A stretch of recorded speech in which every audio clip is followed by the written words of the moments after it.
हमारे चैनल में आपका स्वागत है। आज हम पावटा सीएससी के वरिष्ठ चिकित्सक डॉक्टर संतोष कुमार वर्मा से मिल रहे हैं और इनसे जानते हैं कि गर्मी के मौसम में कौन कौन सी बीमारियां फैलती हैं और इनके क्या उपाय हैं, क्या उपचार हैं। इन सभी बातों के बारे में डॉक्टर संतोष वर्मा जी से जानते हैं। डॉक्टर साहब, पहले तो हमारे चैनल में आपका बहुत बहुत स्वागत है और नमस्कार सर। और हम जानना चाहते हैं कि इस समय गर्मी के मौसम में जिस प्रकार से पेट दर्द, उल्टी, दस्त, हैजा जैसी अनेक जानलेवा बीमारियां भी हो जाती हैं, तो इनके बचाव के लिए, रोकथाम के लिए क्या क्या है, क्या क्या करना चाहिए, इसके बारे में प्रकाश डालना।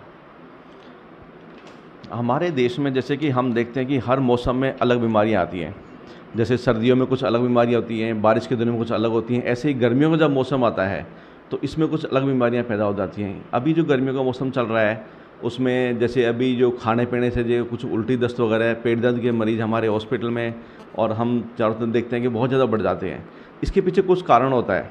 इसके पीछे मेन जो कारण है वो खान पान का होता है, क्योंकि जितने भी जो पेट दर्द, उल्टी, दस्त, जिसको हम जनरली गैस्ट्रोएंटराइटिस बोलते हैं, एंटराइटिस बोलते हैं, कोलाइटिस बोलते हैं, ये जनरली हमारे गंदा खाना खाने से या गंदा पानी पीने से या कोई गंदा आहार लेने से वो हमारे पेट में पहुंच जाते हैं।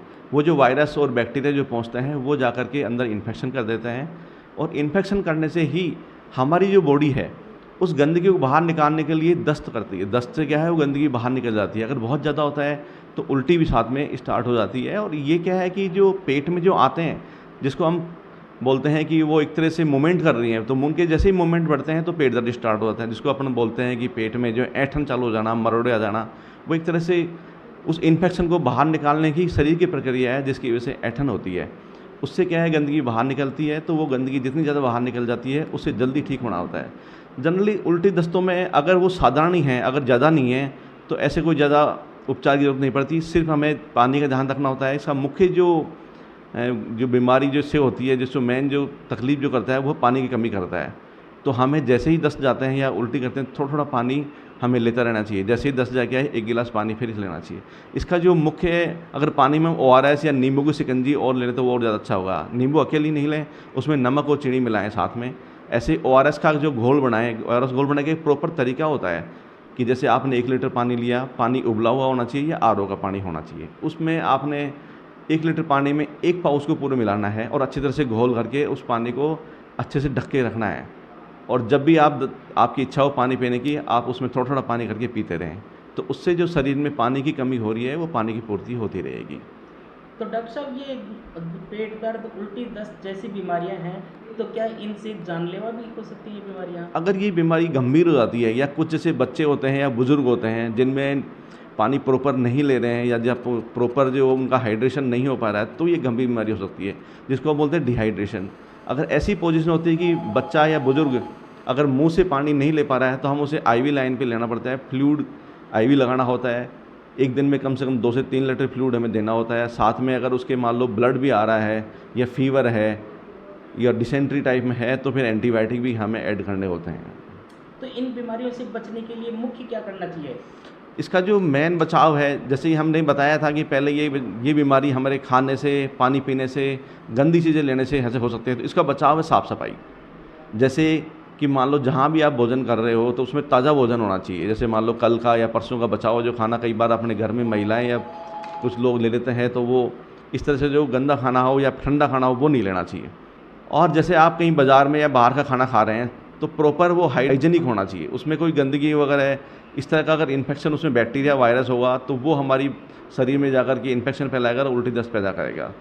ये जो वायरल भी हो सकता है, ये बैक्टीरिया हो सकता है, क्रिप्टोस्पोरियम फंगस और जियार्डिसिस, कई जो प्रोटोजोआ होते हैं वो भी हमारे बॉडी में जाके इन्फेक्शन कर देते हैं।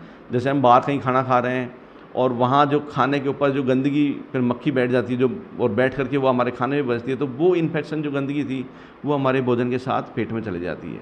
तो इसका जो मेन जो बचाव है वो साफ़ सफाई है। आप खाना खाएं तो हाथ धो कर खाना खाएं। अगर शौच जाके आते हैं, टॉयलेट को जाके आते हैं, तो अपने हाथों को साबुन से वॉश करें।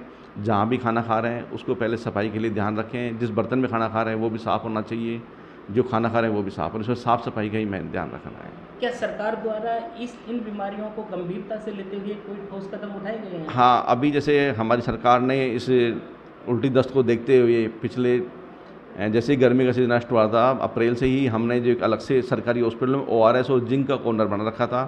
इस तरह के जो पेशेंट आते थे जिनमें हमें IV लाइन की ज़रूरत नहीं होती, फ्लूइड नहीं देना होता था, हम उन्हें ORS का पाउडर और एक टेबलेट जिंक की 14 दिन के लिए दे रहे थे, ताकि हमें उसको तुरंत जो है दस्तों के लिए उसका उपचार कर सकें और बीमारी गंभीर होने से पहले ही उसको ठीक किया जा सके। यदि कोई व्यक्ति इन बीमारियों से ग्रसित होता है तो उसे तुरंत प्रभाव से क्या करना चाहिए?